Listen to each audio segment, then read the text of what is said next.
कुरान अजीम में अल्लाह रब्बुल इज़्ज़त यूँ इरशाद फरमाता है, ऐ इंसानों, बेशक तुम्हारे पास एक वाज़ेह दलील आई और एक चमकता हुआ खुला हुआ नूर तुम्हारे पास आया।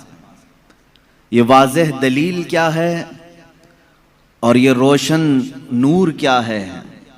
मुफस्सिरीन फरमाते हैं दलील से मुराद भी ज़ाते मुस्तफ़ा है और चमकते हुए नूर से मुराद भी ज़ाते मुस्तफ़ा है सल्लल्लाहु तआला अलैहि वसल्लम। दलील कहते हैं किसी के जहन में मौजूद शक व शुबह को दूर करने वाली चीज़। अब वो जब नबियों के साथ आती है तो उसी को मौजज़ा कहते हैं। और आज की इस गुफ्तगू में हमने मौज़ूए सुखन बनाया है मौजज़ात मुस्तफ़ा सल्लल्लाहु तआला अलैहि वसल्लम।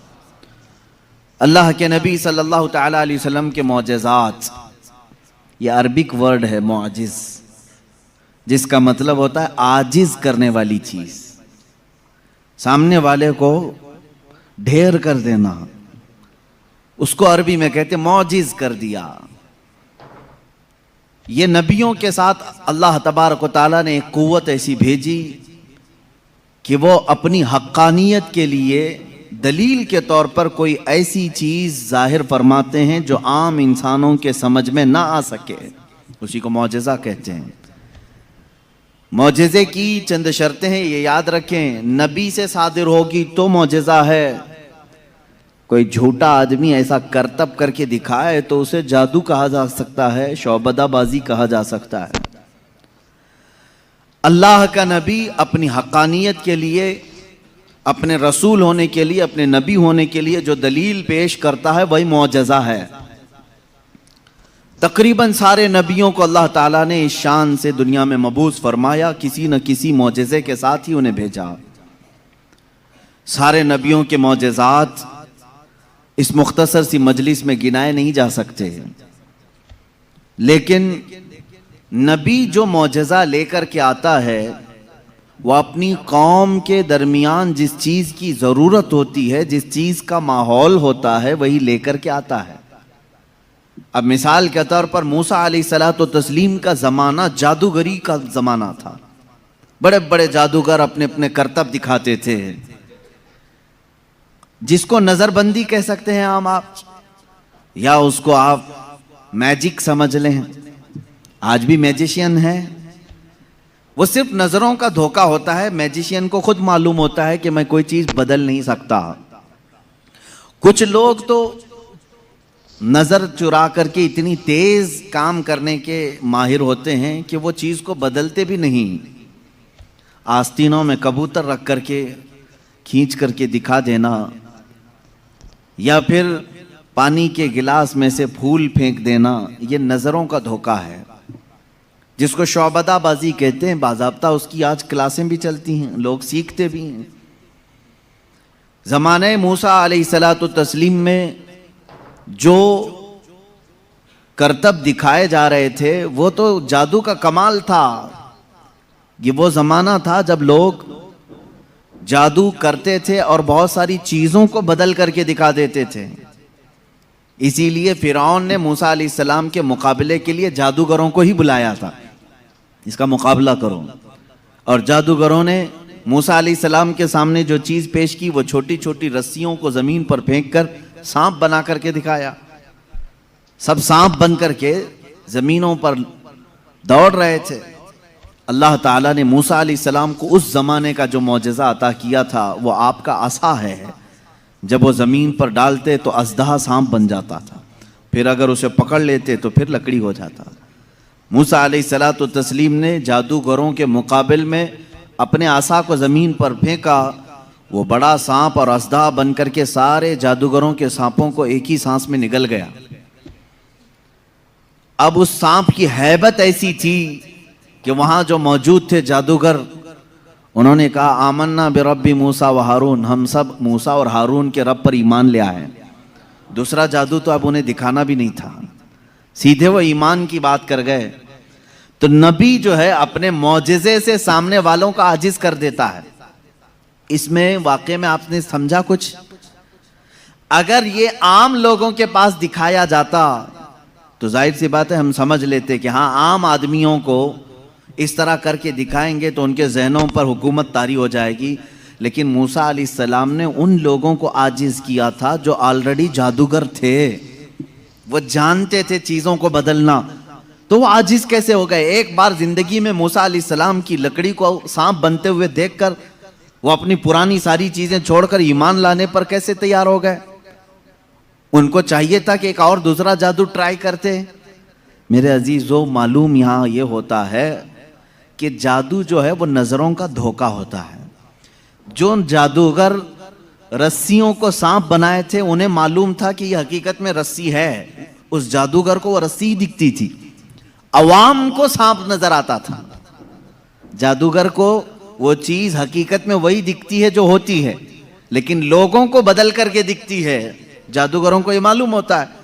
लेकिन मूसा अलैहिस्सलाम ने जो लकड़ी जमीन पर डाली थी, वो जादूगरों की नजर में भी लकड़ी नहीं दिख रही थी, वो हकीकत में सांप बनी हुई थी। ये मौजिज़े और जादू में फर्क है। जादू जो है नजरों का धोखा हो सकता है और मौजिज़ा हकीकत को तब्दील कर देता है, हकीकत को बदल दिया जाता है। ईसा अलैहिस्सलाम को अल्लाह रब्बुल इज्जत ने जो मौजिज़ा अता फरमाया, मुर्दों को जिंदा करना, आप मिट्टी के परिंद बनाते थे, परिंदे उसमें फूंक मारते थे तो वो उड़ने लग जाते थे। मादरजाद अंधे, पैदाइशी जो अंधे या कोढ़ की बीमारी या सफेद दाग वाले हों, उनके जिस्म पर आप हाथ रख देते वो शिफायाब हो जाते हैं, वो सही हो जाते थे। और ये बात इधर उधर की किताबों से नहीं, अल्लाह की किताब से है। अल्लाह रब्बुल इज्जत ने कुरान पाक में खुद इरशाद फरमाया, ईसा अलैहिस्सलाम का कौल है, व उबरिउल अकमह वल अबरस व उहयिल मौता बिइज़्निल्लाह, मैं अंधों को सही कर देता हूँ, कोड़ियों को सही कर देता हूँ और मुर्दों को जिंदा कर देता हूँ अल्लाह के हुक्म से। ईसा अलैहिस्सलाम, अगर ईसा अलैहिस्सलाम से ये सारे काम सादिर हों तो यहाँ कोई शिर्क का फतवा नहीं लगा था कि गैरुल्लाह से ऐसे काम नहीं हो सकते, नबी भी तो गैरुल्लाह हैं। यही बात अगर हम सुल्तान बगदाद के बारे में कहें तो ये कहते हैं ये कहानियां हैं इनकी। मेरे अजीजों, क्या रसूल पाक सल्लल्लाहु अलैहि वसल्लम ने नहीं फरमाया मेरी उम्मत के औलिया बनी इसराइल के अंबिया की तरह हैं? बनी इसराइल के अंबिया जिस तरह से मौजज़ात दिखाते थे, उम्मत मुस्तफ़ा के औलिया अपनी करामात दिखाते हैं। करामत हक है। ईसा अलैहिस्सलातु तस्लीम का ये मौजज़ा था। दीगर अंबिया इकराम अलैहिमुस्सलाम को बहुत सारे मौजज़े दिए, जैसे हज़रत दाऊद अलैहिस्सलाम, उनके हाथ में लोहा आता तो नरम हो जाता था, वो लोहे को अपने हाथ से जैसी शक्ल चाहते थे बना देते थे। लोहे का लिबास बनाते, लोहे की टोपियां बनाते, लोहे की चीज़ें बनाते, लेकिन लोहे को उन्हें आग में तपाने की ज़रूरत नहीं पेश आती। तो अपने हाथ में जैसे हम आटे को बना सकते हैं, इस तरह से वो लोहे को बना सकते थे। ये अल्लाह के नबी दाऊद अलैहिस्सलाम का मौजज़ा था। हज़रत सुलेमान अलैहिस्सलाम का मौजज़ा ये कि आपको सारे परिंदों की बोलियां सिखाई गई थी, जिन्नात की और सारे तकरीबन मखलूक़ात की बोलियां आपको सिखा दी गई थी।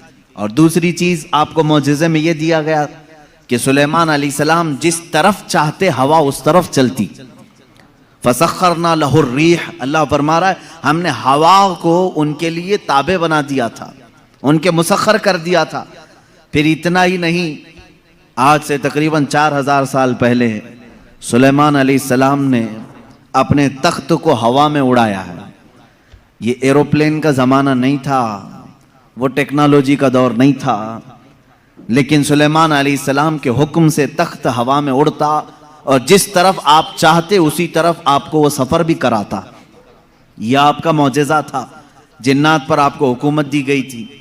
हज़रत दाऊद अलैहिस्सलाम, हज़रत सुलेमान अलैहिस्सलाम, हज़रत मूसा अलैहिस्सलाम, हज़रत ईसा अलैहिस्सलाम, इनके ये मुख्तसर मौजज़ात मैंने आपके सामने रखे। तकरीबन अंबिया इकराम अलैहिमुस्सलाम को मौजज़े दिए गए। हज़रत सालेह अलैहिस्सलाम को एक मौजज़ा ऊँटनी की शक्ल में दिया गया था, इसलिए कि उस ज़माने के लोग जिस चीज़ के कायल नहीं थे उसी चीज़ को मौजज़ा बना करके भेजा गया है। यानी ईसा अलैहिस्सलाम के ज़माने में लोग ये कहते थे मरने के बाद दोबारा ज़िंदा नहीं हो सकते, ईसा अलैहिस्सलाम को वही मौजज़ा देकर भेजा अल्लाह ने, मुर्दों को जिंदा तुम करके दिखाओ। जब नबी करके दिखा सकते हैं तो अल्लाह दोबारा कैसे नहीं जिंदा करेगा। सालेह अलैहिस्सलाम के ज़माने में लोग इस बात के इनकारी थे कि बग़ैर बाप के कोई बेटा हो नहीं सकता, बग़ैर बाप के कोई बेटा पैदा नहीं हो सकता। आदम अलैहिस्सलाम कैसे आ गए दुनिया में, ऐसा कैसे हो सकता है। सालेह अलैहिस्सलाम को अल्लाह ताला ने हुक्म फरमाया, तुम अपनी कौम को ले जाओ एक पहाड़ के पत्थर पर, पत्थर से कहो कि इसमें से ऊंट पैदा करके दें। हज़रत सालेह अलैहिस्सलाम ने उस पत्थर के पास खड़े होकर फरमाया तो पत्थर से एक ऊंटनी का बच्चा नमूदार हुआ। उस ऊंटनी का ना बाप है ना माँ है और अपनी बिरादरी से अपनी नस्ल से भी नहीं, बल्कि पत्थर एक जामिद चीज से ऊंट पैदा हुआ। उस ऊंटनी का जिक्र भी कुरान पाक में है। ये मौजज़े के तौर पर दिया गया था सालेह अलैहिस्सलातु तस्लीम को। अजीज़ान गिराम वक़ार, उन अंबिया कराम को उनके ज़मानों की जो ज़रूरियात थी, जो तकाज़े थे, वो मौजज़े दिए गए। और सैयदुल अंबिया मुहम्मदुर रसूलुल्लाह सल्लल्लाहु तआला अलैहि वसल्लम को उन तमाम अंबिया के जो मौजज़ात थे वो तन्हा हुजूर को अता किए गए। हुस्न यूसुफ दमे ईसा यदे बैज़ादारी, आंचे खूबा हमा दारंद तू तन्हा दारी। ए रसूल पाक, यूसुफ का हुस्न भी आपके पास है, ईसा का दम भी आपके पास है और मूसा का यदे बैज़ा भी आपके पास है। वो तमाम खूबियां जो रखते थे अंबिया, या रसूल अल्लाह, तन्हा आपकी ज़ात में अल्लाह ने वो जमा किया।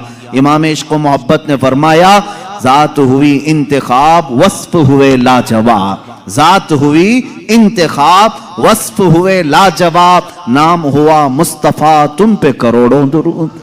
एक ज़ात है, हज़ारों वस्फ इसमें जमा किए अल्लाह ने, हज़ारों वस्फ जमा किए। अब मौजज़ात मैं शुरू करता हूँ इसलिए कि हमारा वक्त बहुत तेज़ी से चलता है और वक्त की सुइयां हमें काटते हुए चली जाती हैं। अल्लाह हमारे वक्त में बरकत अता फरमाए। इस बात को मैं महसूस करता हूँ कि जब मीलाद मुस्तफ़ा हो, रसूल करीम सल्लल्लाहु तआला अलैहि वसल्लम के तज़किरे हों, आपको भी एहसास होता होगा, आपको भी एहसास होता होगा, मुझे खुद एहसास होता है। 1.5 घंटा 2 घंटा या जिस कदर भी यहाँ बैठे हैं, कब वक्त गुजर गया पता ही नहीं चला। महफिल ख़त्म होती है तो हम घड़ियां देखते हैं, क्या हम इतनी देर तक बैठे रहे। पहलू में दर्द भी नहीं हुआ, पीठ में कमर में कोई कसक भी नहीं आई, इसमें इतना लगाव कैसे रहा।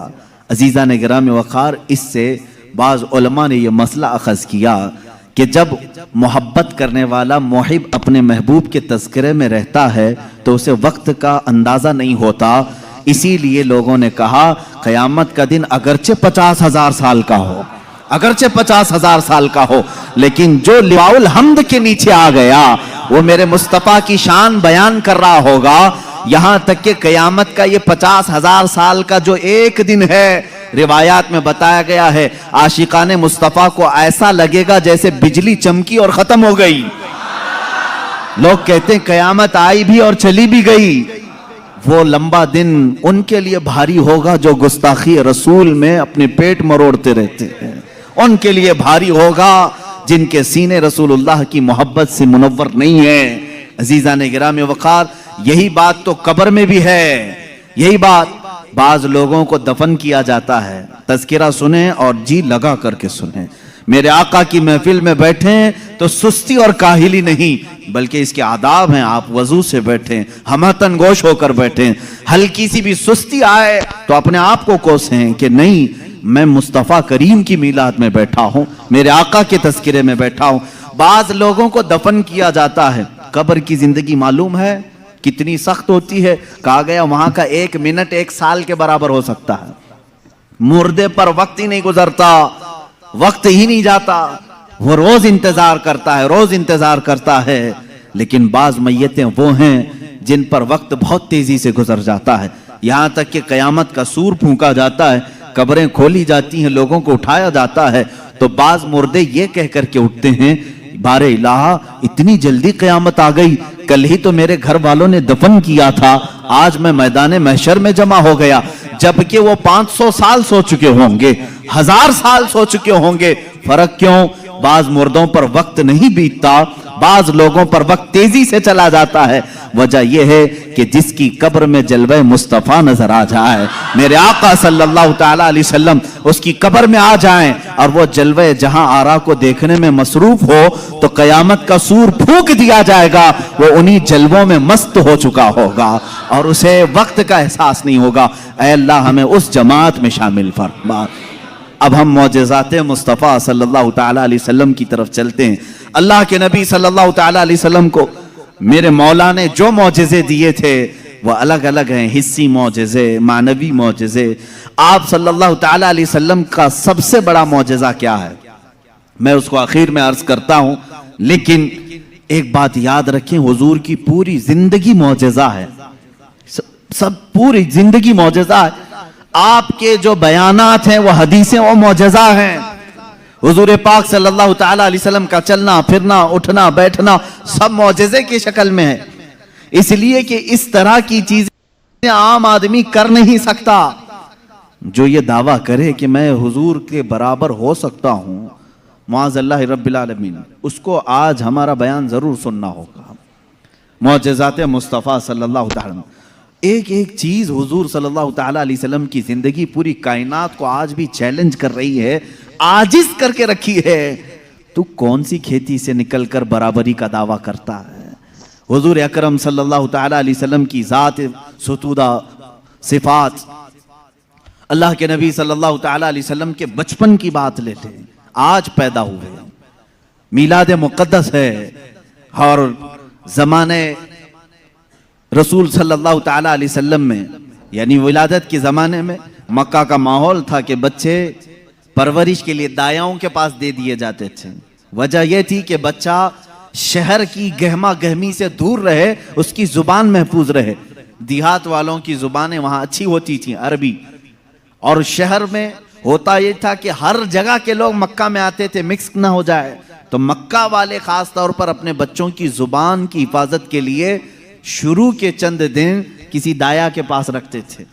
रसूल करीम सल्लल्लाहु तआला अलैहि वसल्लम जब पैदा हुए, ये वही ज़माना है जब बनु साद कबीले की दाया औरतें, एक कबीला है जिस कबीले की सारी ख़वातीन बच्चों को पालती थीं और 2 साल के बाद ले जाती तो भारी मुआवजा मिलता था, उजरत मिलती थी, वो पैसों पर दूध पिलाती थीं।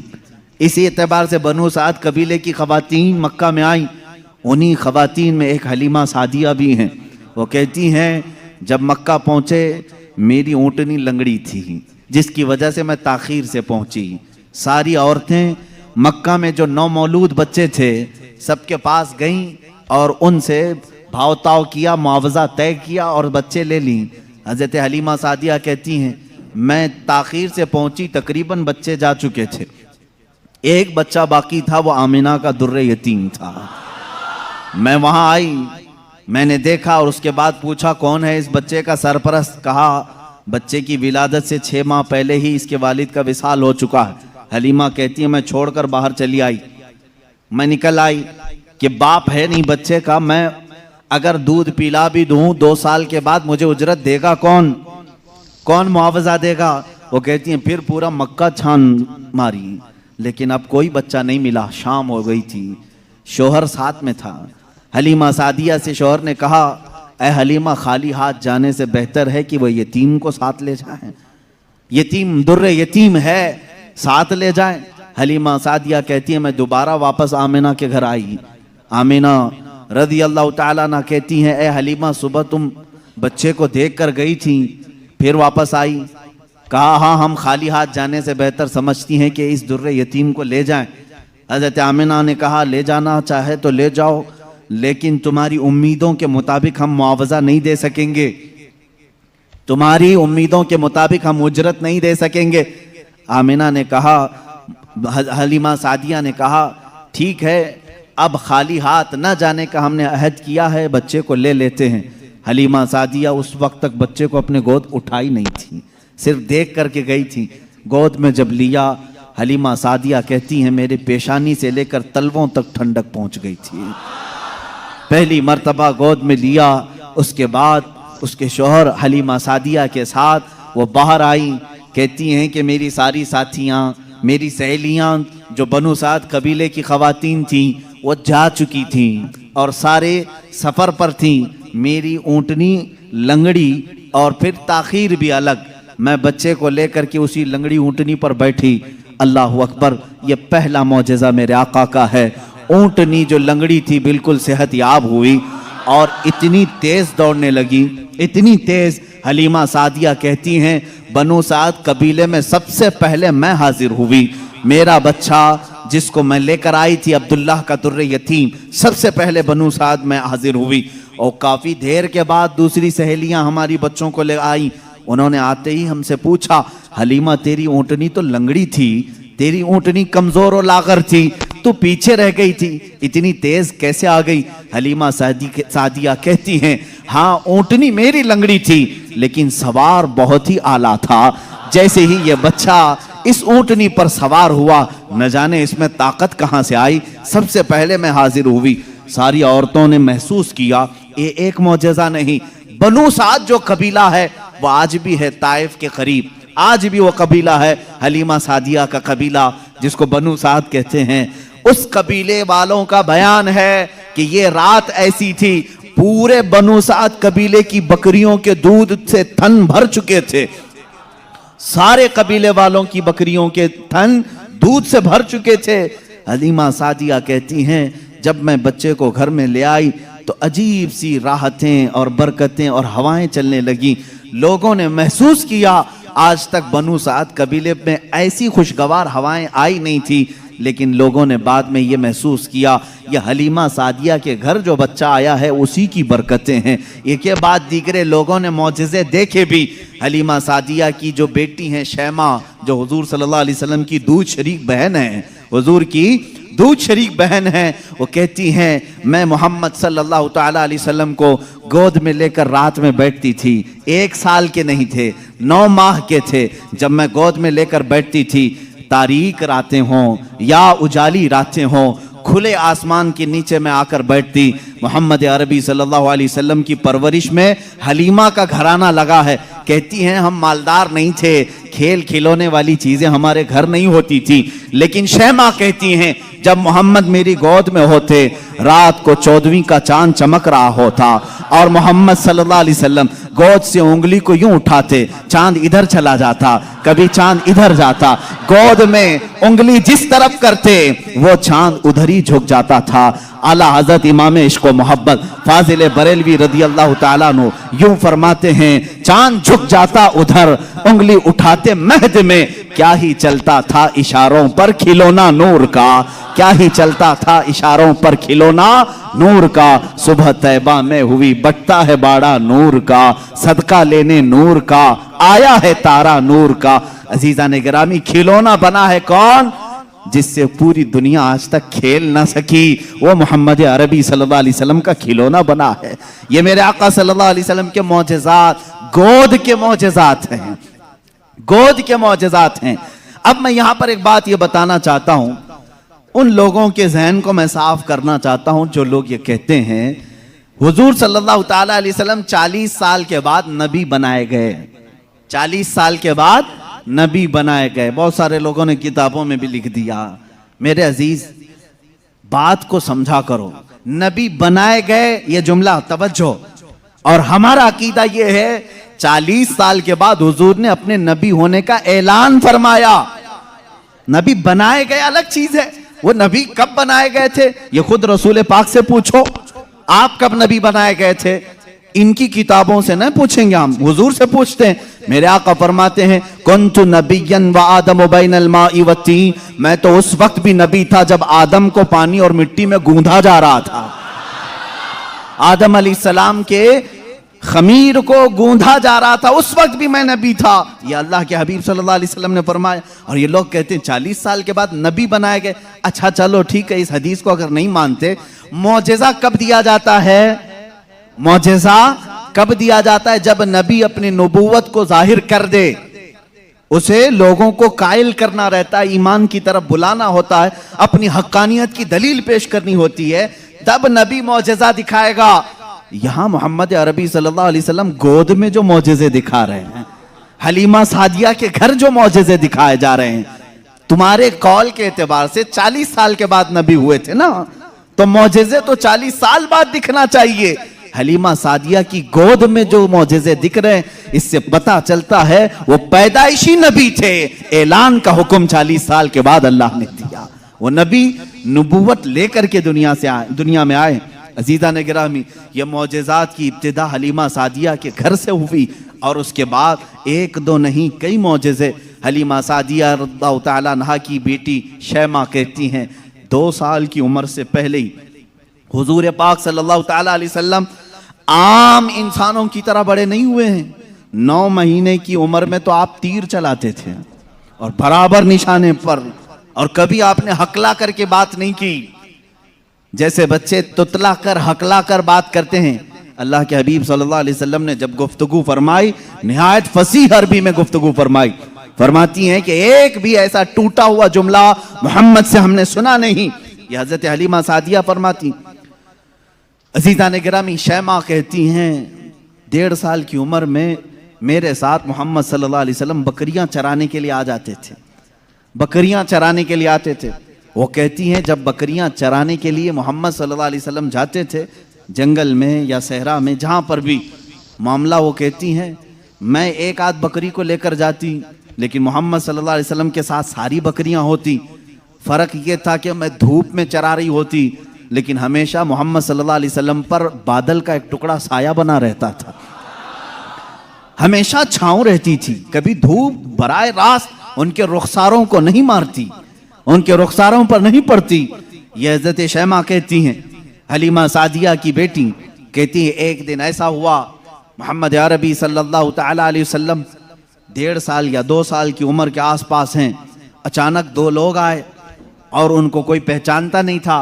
मोहम्मद अरबी सल्लल्लाहु तआला अलैहि वसल्लम को उन्होंने एक दरख्त के नीचे लिटाया और उनका सीना चाक कर दिया हुजूर पाक सल्लल्लाहु अलैहि वसल्लम का। वो घबराई हुई भागती हुई अपनी माँ के पास आई। 2 साल की उम्र थी जब मेरे आका सल्लल्लाहु अलैहि वसल्लम की। हलीमा सादिया की बेटी या बेटा जो हुजूर के दूध शरीक थे, वो दौड़ते हुए माँ के पास आए और कहा अजीब एक बात हमने देखी मोहम्मद सल्लल्लाहु अलैहि वसल्लम के साथ, कि कोई अनहोनी 2 शख्सियात आई, उन्होंने गिराया है और सीना चाक कर दिया है। अल्लाह ना करे कि मोहम्मद के साथ कुछ बुरा ना हो जाए। वो घबराए हुए थे। हजरत हलीमा कहती है मैं दौड़ती हुई उस मकाम पर पहुंची, जाकर के देखा दरख्त के साए में वो आराम कर रहे थे, कोई लोग नहीं थे, कोई शख्सियात नहीं थी। हलीमा सादिया ने देखा वाकई सीने के ऊपर कुछ निशानात नजर आ रहे थे। उठाया और पूछा कि क्या बात है। मोहम्मद अरबी सल्लल्लाहु अलैहि वसल्लम ने फरमाया अल्लाह के 2 फरिश्ते आए थे, उन्होंने मेरा सीना खोला और दिल निकाला जन्नत से लाए हुए तश्त में जो ईमान और हिकमत से भरा हुआ था, मेरे दिल को उसमें रखा और उसके बाद फिर मेरे सीने पर रखा और फिर बंद कर दिया और वो चले गए। इसलिए कि बचपन में आने वाली आम इंसानों की खसलतें इस नूरे खुदा महबूब खुदा के दिल में कभी ना आए। उन्होंने सारे वसवसों को मेरे पाक कर दिया।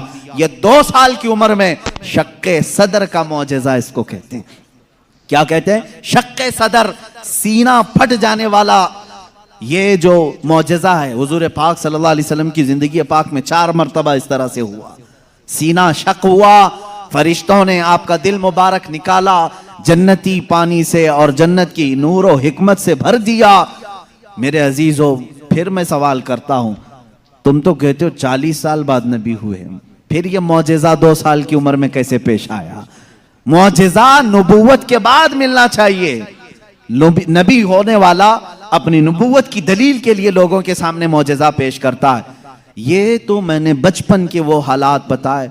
मेरे आका सल्लल्लाहु तआला अलैहि वसल्लम के इन हालात को देखकर हलीमा सादिया घबरा गई और फिर वापस वो मक्का लेकर के आई। अल्लाह के हबीब सल्लल्लाहु तआला अलैहि वसल्लम हज़रत आमिना के घर रहे। यहाँ के जो आपकी ज़िंदगी पाक के अय्याम हैं वो फिर अगले किसी मौजू पर मैं अर्ज़ करूँगा। आज मौजज़ात मुस्तफ़ा हमारा मौजू सुखन है। अल्लाह के नबी सल्लल्लाहु तआला अलैहि वसल्लम के कमालात और मौजज़ात बयान से बाहर हैं, बयान से बाहर हैं। किस चीज़ में आपने मौजज़ा नहीं दिखाया? दरख्तों में हो, पत्थरों में हो, जानवरों में हो, परिंदों में हो, मुर्दों में हो, आसमान के तारों, चांद, सूरज में हो, किस चीज़ में मौजज़े मेरे आका के नहीं है? हर चीज़ में। और रिस्क में वुसअत और बरकत के इतने मौजज़े हैं कि पूरी किताब उस पर लिखी गई। रिस्क में बरकत और वसाअत। अल्लाह के नबी सल्लल्लाहु ताला अलैहि वसल्लम ने जिस चीज को तनाउल फरमाया और किसी को दे दिया वो खत्म ही नहीं होती। यह मौजज़ा एक बार नहीं कई बार पेश आया, कई बार पेश आया। हजरत उमर फारूक रज़ियल्लाहु ताला अन्हु फरमाते हैं, एक बार 440 लोग आए, 440 लोग हुजूर सल्लल्लाहु ताला अलैहि वसल्लम के पास आकर के उन्होंने कहा हमारी मेहमान नवाजी करें। रसूल करीम सल्लल्लाहु ताला अलैहि वसल्लम ने फरमाया उमर इनको खिलाओ।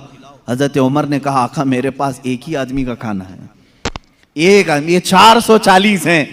रसूल करीम सल्लल्लाहु ताला अलैहि वसल्लम ने एक खजूर उन्हें दी और फरमाया जाओ जितना खाना है उसी में से खिलाओ। हजरत उमर कहते हैं मैं ले गया, 440 लोग खाते रहे, मेरा खाना खत्म ही नहीं हुआ। वो खाकर चले भी गए, मेरा घर पूरा खा लिया, फिर भी खाना बाकी रहा। ये रिस्क में बरकत और वसाअत के एक नहीं बेशुमार मौजिज़े हैं मेरे आका के। सुलह हुदैबिया के मौके पर मक्का मुकर्रमा जा रहे थे उम्रा की नीयत से। हुजूर अकरम सल्लल्लाहु ताला अलैहि वसल्लम मक्का वालों ने बीच रास्ते में रोक लिया था और उसके बाद एक वक्त ऐसा आया कि लोगों के पास पानी खत्म हो गया, पानी नहीं था और एक कुआं करीब में था वो भी सूख चुका था। वो कुआं आज भी मक्का में मौजूद है, हमने उसकी जियारत की है। आप इन सऊदियों ने 4 साल पहले शायद एक कंपनी को ठेके में दे दिया और उस कंपनी के अंडर अब वो कुआं है, अभी उसे ख़त्म नहीं किया गया। तकरीबन 14 सदियों पुराना कुआं आज भी मौजूद है। वो सूखा हुआ बिल्कुल सूख चुका था। हुजूर पाक सल्लल्लाहु ताला अलैहि वसल्लम ने कुल्ली फरमाई और कहा उस कुएं में डाल दो। सहाबा कहते हैं हमने उस कुएं में पानी डाल दिया, थोड़ा सा कुल्ली का पानी था, कुआं लबालब भर गया। पानी से इतना भरा कि जितने लोग थे सबों ने उस कुएं से पानी पिया भी, वजू भी किया, जिसे गुस्ल की हाजत थी गुस्ल किया, अपने जानवरों को भी पिलाया। एक सहाबी से पूछा गया आप लोग कितने थे उस वक्त? वो कहते हम 1400 लोग थे, लेकिन मेरा यकीन है कि अगर 1 लाख होते तो भी पानी कम ना पड़ता।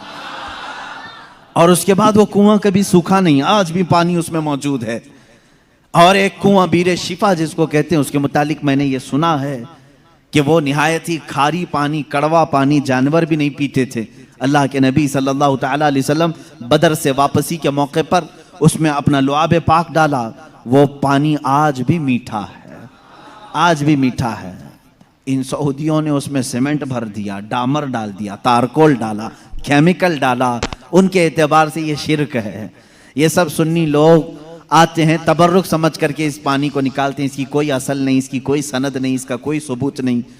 और इस गुस्से में उन्होंने कुएं में हर चीज डाली, लेकिन पानी भी बड़ा जिद्दी है, हर चीज को निकल करके फिर बाहर आता है, सारी चीजें खत्म होती हैं। अभी अभी 6 महीने पहले के सफर में भी पानी पी करके आए, उन्होंने वहां पहरेदार लगाए।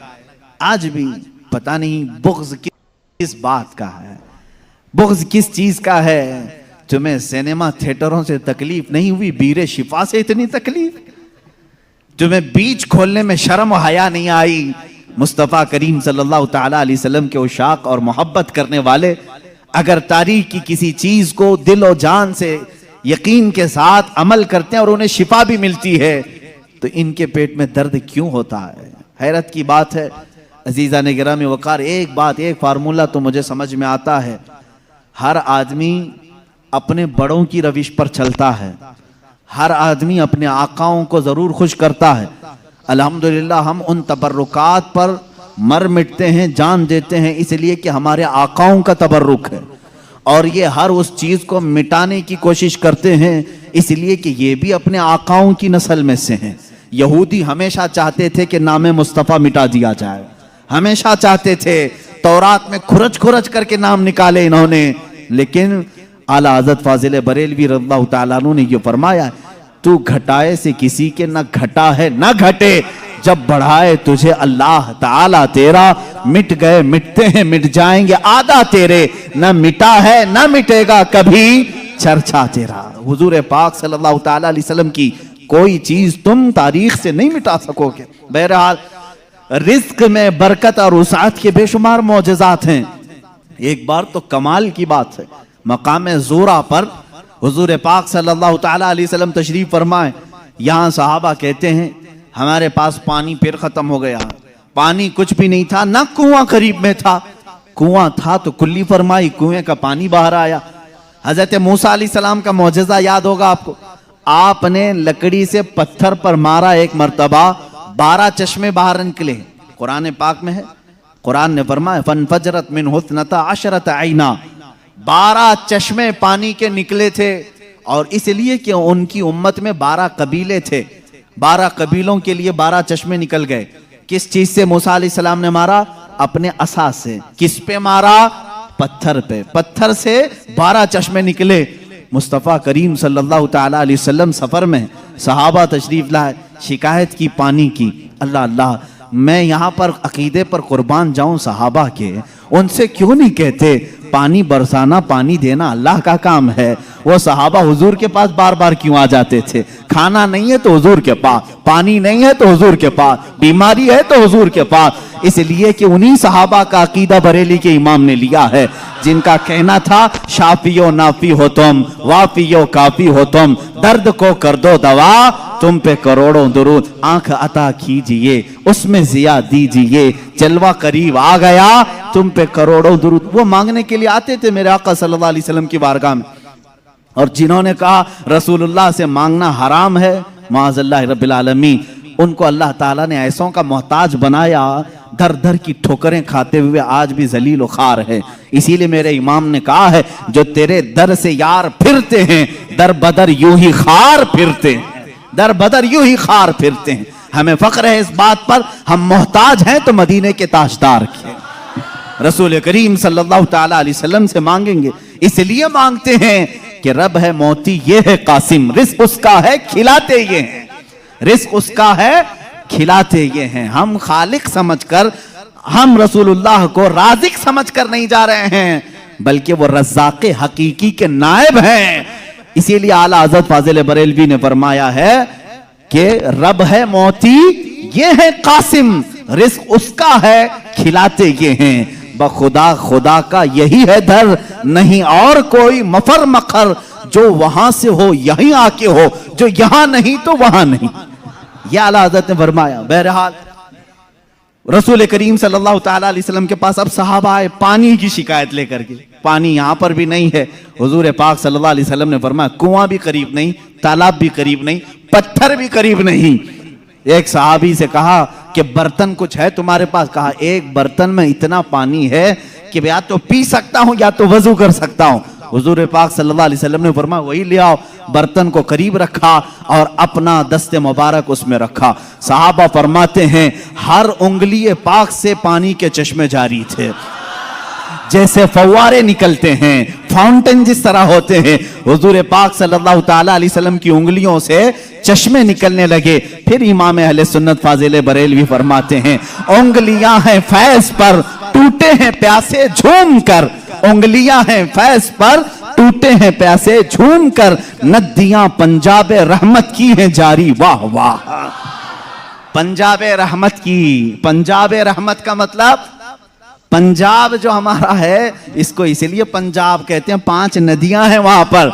मेरे आका सल्लल्लाहु ताला अलैहि वसल्लम के सिर्फ दस्ते मुकद्दसा में रहमत के पंजाब थे। 5 उंगलियों से 5 चश्मे निकले। और उस वक्त सहाबा फरमाते हैं हम तकरीबन 300 लोगों ने उससे वजू भी किया, पानी भी पिया, जानवरों को भी पिलाया। किस पानी से? उंगलियों से निकले हुए पानी। अब मैं पूछता हूं मेरे अजीजों, ये है मौजज़ा जिसको खर्क़े आदत कहते हैं, जो अकल में ना आए, अकल में ना आए। हाँ एक बात तो समझ में आती, मूसा अलैहिस्सलाम ने लकड़ी मारी थी पत्थर पर और पत्थर से 12 चश्मे निकले, मौजज़ा वो भी था। लेकिन हमने दुनिया में बहुत सारे फॉल्स देखे हैं जो पत्थरों से ही निकलते हैं। नहीं देखे आपने? पहाड़ों से पानी का निकलना आम सी बात है, लेकिन नूरे मुस्तफ़ा मोहम्मद अरबी सल्लल्लाहु अलैहि वसल्लम का मौजज़ा तो ये है, दुनिया ने आज तक ना सुना होगा ना देखा होगा। पत्थरों से निकलने वाला पानी तो देखा है, उंगलियों से निकलने वाला पानी सिर्फ ताजदार मदीना के यहाँ है। ये मेरे आका सल्लल्लाहु अलैहि वसल्लम का मौजज़ा, कमाल का मौजज़ा था। ये खाने पीने के मामलात में 1-2 नहीं, बहुत से मौजज़ात हैं। फिर आगे बढ़ो, जंगे खंदक के मौके पर खंदक खोदी जा रही थी। वाकया ऐसा था मेरे इन 12 रोज़ा उन्वानात में एक उन्वान है इंशाअल्लाह हुजूर सल्लल्लाहु ताला अलैहि वसल्लम के सारे गज़वात, हुजूर की जंगी हिकमतें क्या थीं, इंशाअल्लाह उल अज़ीज़ उसमें अर्ज़ करूँगा। खंदक एक जंग हुई है, उसका नाम ही ग़ज़वा खंदक इसलिए है कि मदीने के अतराफ में एक बहुत बड़ी खंदक खोदी गई थी, एक खाई खोदी गई थी। वजह यह थी कि दुश्मन पूरी की पूरी फौज लेकर मदीने में दाखिल ना हो, इसलिए कि जब दुश्मन फौज लेकर अपने शहर में आएंगे, शहर में तहस नहस करेंगे, बर्बादी करेंगे, बाहर ही निपट लिया जाए तो घर तो महफूज रहेंगे। जंग होगी, कुछ तो नुकसान होगा कि नहीं होगा। जैसे देख नहीं, इराक तबाह हो गया, शाम तबाह हो गया। यही जंग अगर अमेरिका में होती तो क्या वो बचा होता? जहां जंग होती वहां के घर उजड़ जाते। मदीना तैयबा से बाहर जंग के लिए खंदक खोदी गई। अब ये खंदक खोदने में काफी दिन लग गए। सहाबा उस जमाने में भूखे प्यासे फाका कशी में खंदक खोदते रहे। ऐसे नहीं कि सिर्फ सहाबा ने खोदा, अल्लाह के नबी सल्लल्लाहु ताला अलैहि वसल्लम ने खुद भी अपने हाथ से खंदक खोदी है। एक बार सहाबा फरमाते हैं बड़ा पत्थर आ गया, किसी से नहीं टूटता था, हिलता भी नहीं था। उस वक्त रसूल करीम सल्लल्लाहु अलैहि वसल्लम को उन्होंने खबर दी। अल्लाह के हबीब सल्लल्लाहु ताला अलैहि वसल्लम तशरीफ लाए। मेरे अजीजों, मेरे आका का एक मौजज़ा ये भी था, जितने सहाबा थे उनके पास जितनी ताकत थी, सबसे ज्यादा ताकत मेरे मुस्तफ़ा के पास भी थी। हुजूर पाक सल्लल्लाहु ताला अलैहि वसल्लम ने अपने जमाने के नामवर पहलवान अबू दुजाना या कुछ और नाम है मैं भूल रहा हूं, हुजूर सल्लल्लाहु ताला अलैहि वसल्लम ने उसके साथ कुश्ती लड़ी जिसको पूरे अरब ने कभी नहीं पछाड़ा था। 3 मरतबा हुजूर पाक ने उसको पीठ लगा दिया था। हुजूर अकरम सल्लल्लाहु ताला अलैहि वसल्लम अपने हाथ में कुदाल लेकर के उस पत्थर को निकालने आए। एक उस पर मारी ज़रब, चिंगारी उछली और रोशनी आई। अल्लाह के हबीब सल्लल्लाहु अलैहि वसल्लम ने फरमाया अल्हम्दुलिल्लाह। दूसरी मारी, फिर कहा अल्हम्दुलिल्लाह। तीसरी मर्तबा वो पत्थर टूटकर टुकड़े हो गया, निकल गया। सहाबा ने पूछा कि हुजूर, हर आपने पत्थर पर जब भी कुदाल मारी चिंगारी निकली, आपने जुबान से कुछ कहा? कहा जब पहली मर्तबा मैंने कुदाल मारी, मैंने देखा ईरान फतह हो चुका है। कुदाल यहां मदीने में मारी जा रही है और खबर ईरान के फतह होने की दी जा रही। दूसरी कुदाल मारी, हुजूर पाक सल्लल्लाहु ताला अलैहि वसल्लम ने फरमाया यमन फतह हो चुका है। बाज़ रिवायात में अलग अलग मुल्कों के नाम मुझे मिले। बहरैन के महल्लात को फतह होते हुए मैंने देखा। हुजूर अकरम सल्लल्लाहु ताला अलैहि वसल्लम ने 3 ज़रबों में उस पत्थर को ख़त्म कर दिया और उसी वक्त ईरान के, मुल्क रोम के और बहरैन के फतह होने की बशारतें दी। यहाँ तक एक हदीस में है कुस्तुनतुनिया, इस्तांबुल के फतह होने की खबर दी, जो हुजूर पाक सल्लल्लाहु ताला अलैहि वसल्लम के विसाल के 800 साल के बाद फतह हुआ और अल्हम्दुलिल्लाह इस्लाम के ज़ेरे नगी आया। जहां जहां की खबरें हुजूर ने दी थी सब मुल्क फतह हुए। आज भी वो दायरा इस्लाम में है, आज भी मुसलमानों के ज़ेरे नगी हैं। अब यहाँ पर जो मौजज़ा हुआ, एक तो पत्थर का टूटना और गैबी खबरें देना, दूसरी बात हज़रत जाबिर रज़ियल्लाहु ताला अन्हु एक अजीज सहाबी थे। वो आते हैं अपनी बीवी से कहते हैं मैं देख रहा हूँ अल्लाह के नबी सल्लल्लाहु अलैहि वसल्लम पेट पर पत्थर बांधे हुए। क्यों बांधा जाता था उस वक्त? इसलिए कि पेट अगर ढीला रहे, भूख की शिद्दत से बार बार ख्वाहिश खाने की होती रहे, उसको टाइट कर लिया जाए तो बार बार भूख न लगे। ये उस वक्त मामूल रहा होगा। अल्लाह के नबी सल्लल्लाहु अलैहि वसल्लम ने भी अपने पेट पर पत्थर बांधे। हज़रत जाबिर कहते मुझसे देखा नहीं जा रहा है, इस हालत में मेरे आका काम भी कर रहे हैं। जाबिर रज़ियल्लाहु ताला अन्हु का घर वहाँ से करीब था खंदक के। उनकी बीवी से उन्होंने कहा कुछ खाने को हो तो बना दो। उन्होंने कहा घर में थोड़ा सा आटा है, जौ का आटा है, उसकी चंद रोटियां बनेंगी, 4 या 5 रोटियां बनेंगी, और एक बकरी का बच्चा है 6 महीने का होगा, बस इतना है। कितने लोग खा सकते हैं आप ही देखें। कहा इतना ही ज़बह कर, मैं रसूल पाक सल्लल्लाहु अलैहि वसल्लम को, हज़रत अबू बकर को, हज़रत उमर को, और मैं रहूँगा, मेरे घर वाले रहेंगे, खिला देंगे। वो आए, कान में आकर के हुजूर से कहा या रसूल अल्लाह सल्लल्लाहु ताला अलैहि वसल्लम घर में एक छोटा सा बकरी का बच्चा है, हमने ज़बह किया है, थोड़ा सा आटा है, आप अबू बकर उमर घर पर तशरीफ लाएं। अल्लाह के नबी सल्लल्लाहु अलैहि वसल्लम ने दावत कबूल कर ली। कहा जाबिर जाओ तुम खाना बनाओ, लेकिन जब तक मैं ना आऊं हांडी चूल्हे से ना उतारो और रोटियों के टुकड़े ना करो। हुजूर पाक सल्लल्लाहु अलैहि वसल्लम की ये बात सुन करके वो जाने लगे थे, अभी हुजूर ने पलटकर जितने सहाबा थे कहा, ए मेरे सहाबा, जाबिर के घर में सबकी दावत है, चलो। जाबिर के घर में दावत, 1500 सहाबा थे, 1500 सहाबा। हजरत जाबिर घबरा गए, दौड़ते हुए आए, अपनी बीवी से कहा, ए खातून बड़ा गजब हो गया, मैंने 3 को दावत दी थी, हुजूर ने 1500 को बुलाया है।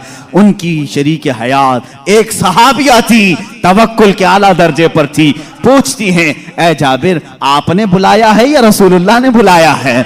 हजरत जाबिर कहते हैं मैंने किसी को नहीं बुलाया, रसूलुल्लाह ने बुलाया है। कहते फिर फिक्र छोड़ो, जिन्होंने बुलाया वही खिलाएंगे, जिन्होंने बुलाया वही खिलाएंगे, हमको इस बात की क्या फिक्र है, हमें तो खाना बनाना है, वो आएंगे, जिसको उन्होंने दावत दी वो खिलाएंगे। हमने 3 को दावत दी, हम 3 को खिलाएंगे, रसूल ने जितनों को दावत दी वो उनको खिलाएंगे। ये खातून का अकीदा देखें, सहाबिया हैं। हजरत जाबिर रज़ियल्लाहु ताला अन्हु फरमाते हैं, घर मेरे आका तशरीफ लाए, घर में बैठने की जगह भी 10 लोगों की थी, 10 लोग बैठ सकते थे। अल्लाह के हबीब सल्लल्लाहु ताला अलैहि वसल्लम तशरीफ लाए और उस हांडी को जो चूल्हे पर रखी हुई थी, कहा इसको उतारना नहीं, उसमें अपना लुआबे पाक डाला और उसके बाद फरमाया निकाल कर देते जाओ। हजरत जाबिर कहते हैं 10-10 लोगों का खाना निकालता था, रोटियां दस्तरखान पर बिछाई जाती थी। शाम हो गई, 1500 सहाबा खा लिए, अभी मेरी हांडी में आधा खाना बाकी ही रहा। ये मौजिज़ा है मेरे आका सल्लल्लाहु अलैहि वसल्लम का।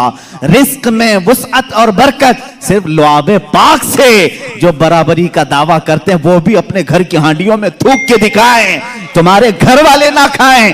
मुस्तफा करीम सल्लल्लाहु अलैहि वसल्लम जिस पे लुआब लगा दें, 1500 जलीलुल कद्र सहाबा खाएंगे भी और हांडी में बचा भी रह जाएगा।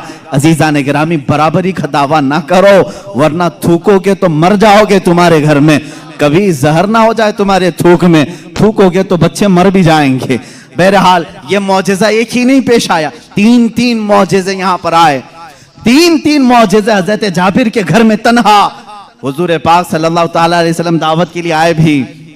उसके बाद दूसरी बात ये भी हुई, उनके घर में एक हादसा हो गया था।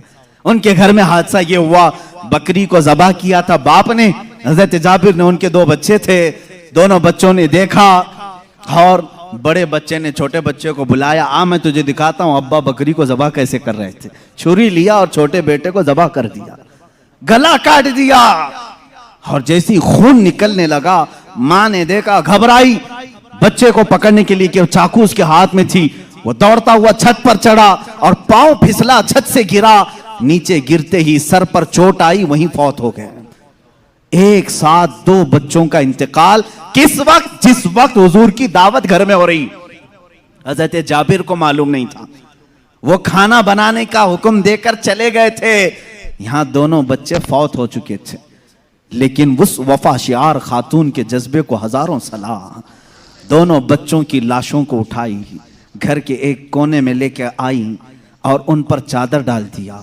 कहा आज मैं न रोऊंगी न चीखूंगी, इसलिए कि मेरे घर रसूल खुदा तशरीफ ला रहे हैं, मैं अपने गम को उस दावत पर भारी होने नहीं दूंगी। मेरे अजीज, किसी माँ का कलेजा अगर बर्दाश्त कर सकता है अपने बेटे की मौत का गम, तो मुझे बताओ दुनिया की कोई ऐसी औरत। ये वो औरतें थी जिनके मुतालिक कुरान ने कहा रज़ियल्लाहु अन्हुम व रदू अन, अल्लाह इनसे राजी हो गया और ये अल्लाह से राजी हैं। ये खातून चादर ओढ़ा करके दोनों बच्चों की लाश पर रखी हुई हैं। मेरे आका सल्लल्लाहु अलैहि वसल्लम जिस वक्त घर में आए, खाने के लिए दस्तरखान पर जब बैठे, आपने लुक़मे उठाए, उसके बाद हजरत जाबिर से कहा, जाबिर तुम्हारे बच्चे नहीं दिखते, कहाँ हैं? वो बीमार थे। बीवी से आकर के कहा, खातून कहाँ हैं बच्चे? खातून ने कहा वो सो रहे हैं, वो सो रहे हैं, आप जाएं। हुजूर पाक सल्लल्लाहु अलैहि वसल्लम के साथ बैठे हैं। वो आए, कहा हुजूर वो आराम कर रहे हैं, सो रहे हैं। हुजूर पाक सल्लल्लाहु अलैहि वसल्लम ने फरमाया जाओ उनको ढूंढ लाओ। दोबारा आए, खातून से कहा कि बच्चे कहाँ हैं? कहा आपको मालूम था वो बीमार थे। कहाँ वो बीमार थे? कहा अब वो बहुत अच्छी नींद में सोए हुए हैं, नहीं उठेंगे।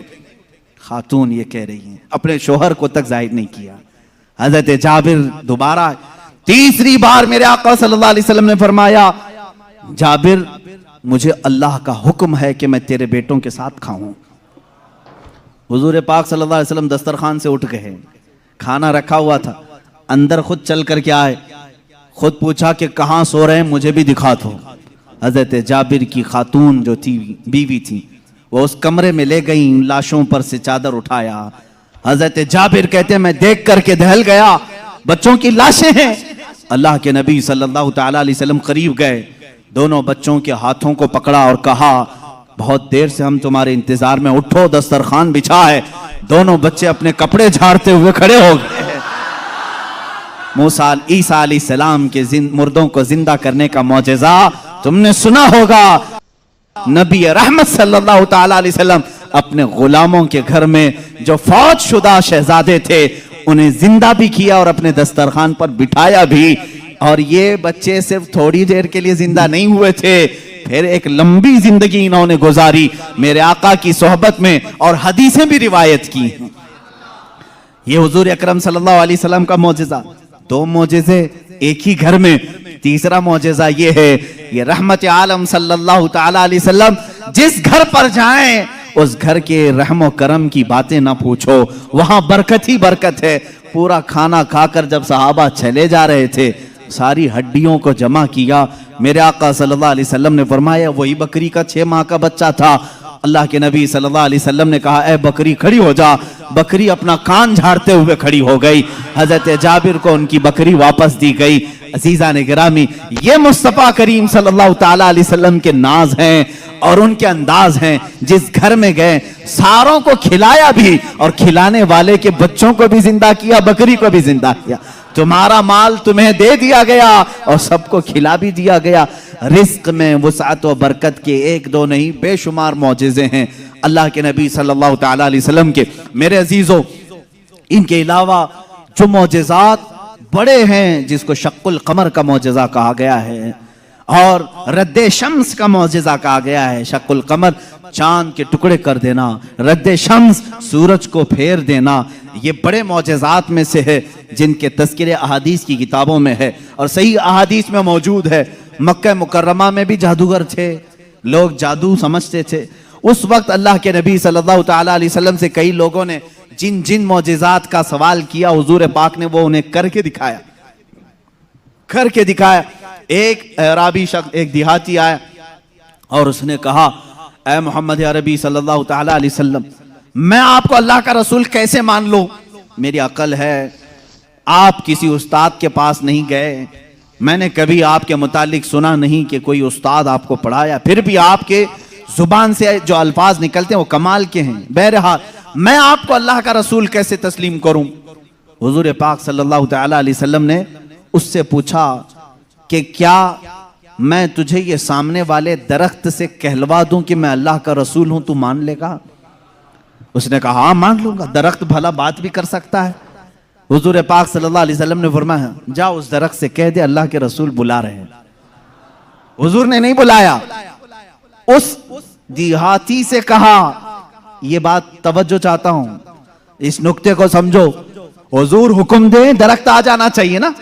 हुजूर ने फरमाया उस देहाती से जो देखने आया था, जा तू खुद बोल कि अल्लाह के रसूल बुला रहे हैं। वो गया देहाती, दरख्त को मुखातिब करके कहा ऐ दरख्त तुझे अल्लाह के रसूल बुला रहे हैं।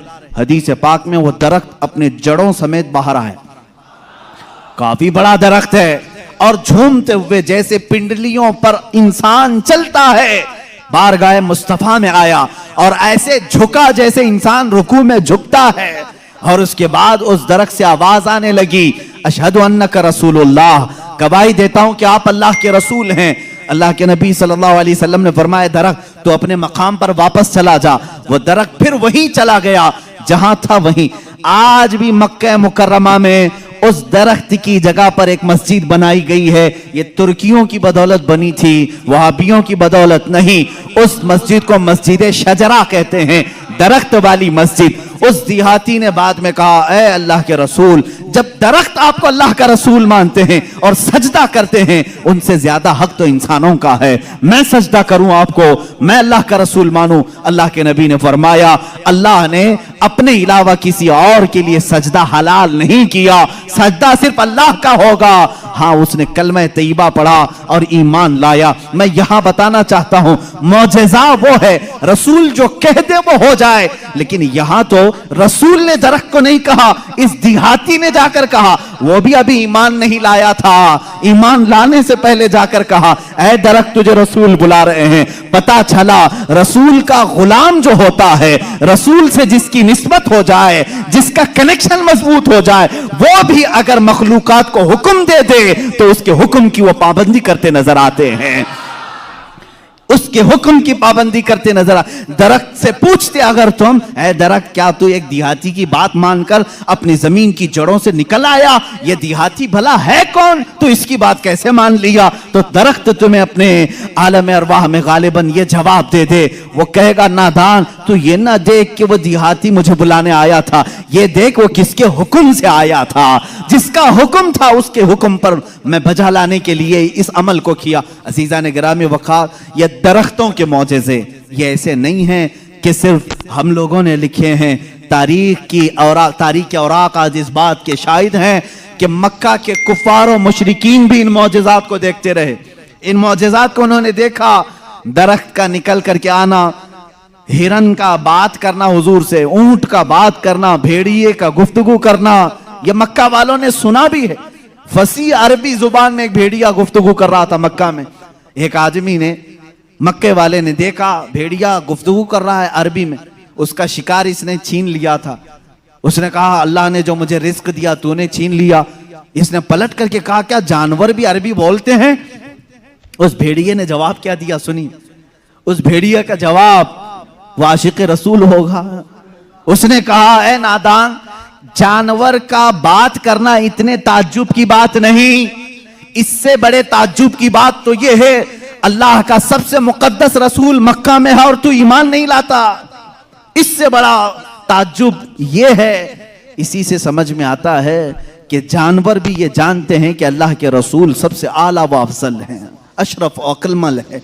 अजीजा ने गिरामी वक़ार, एक बार अबू जहल ने प्रोपेगेंडा फैलाया कि आओ देखते हैं मोहम्मद की बहुत सल्लल्लाहु तआला अलैहि वसल्लम, बहुत सारे लोग कायल हो गए, ये जो कुछ भी दिखाते हैं जमीनों पर दिखाते हैं। खत लिख करके यमन के एक बहुत मुअज़्ज़ज़ शख्स जिनको हबीब यमनी कहते हैं बुलाया। अबू जहल की अच्छी दोस्ती थी, तिजारत की साथीदारी रही होगी। हबीब यमनी को कहा, हमारे यहाँ एक ऐसा शख्स निकला है जो ऐसे ऐसे दावे कर रहा है, आओ। उस हबीब ने कहा, मैं तो अपनी आंखों से आकर के देखूंगा, अगर वो जादूगर है तो मैं समझ जाऊंगा कि वो कैसे जादू करता है, मुझे भी थोड़ा इल्म है। वो शख्स हबीब यमन से निकल करके मक्का आया। अबू जहल ने सारे लोगों को जमा किया, मोहम्मद अरबी सल्लल्लाहु तआला अलैहि वसल्लम के पास आए और कहा, अगर आप अल्लाह के रसूल हैं और आप जो कुछ दिखाते ये मौजज़ा है, तो अब हमें ज़मीनी मौजज़ा, ज़मीनी करतब की ज़रूरत नहीं। इसलिए कि मक्का वालों का यह अकीदा था, जादूगर जो भी दिखा सकता है वो ज़मीन पे, आसमान पे नहीं दिखाएगा। आसमान पे जादू नहीं चलता। आज भी कोई जादूगर आसमान पे जादू करके दिखाए, नहीं चलेगा। उन्होंने कहा, जमीन की बहुत सारी चीजें देखी, आसमान पे कुछ दिखाओ। ये 14वीं ईद का चांद उस रात चमक रहा था। हुजूर पाक सल्लल्लाहु तआला अलैहि वसल्लम ने फरमाया कि अगर मैं इस चांद को 2 टुकड़ों में तब्दील कर दूं तो उस शख्स ने कहा, हबीब जो यमन से आया, तब तो हम आपको अल्लाह का रसूल मान लेंगे, अगर आपका हुक्म आसमानों पर भी चलता है। हुजूर पाक सल्लल्लाहु तआला अलैहि वसल्लम जबल अबू कुबैस, एक पहाड़ी है मक्का में, उसके नीचे खड़े थे, सारा मजमा था। अल्लाह के नबी सल्लल्लाहु तआला अलैहि वसल्लम ने चांद की तरफ यूं इशारा फरमाया। अचानक चांद शक हुआ, एक टुकड़ा पहाड़ के इस तरफ, दूसरा टुकड़ा पहाड़ के उस तरफ नजर आ रहा था।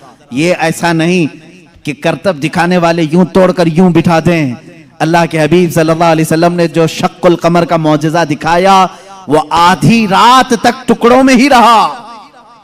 मिनट, 2 मिनट, 5 मिनट नहीं, आधी रात तक टुकड़ों में रहा।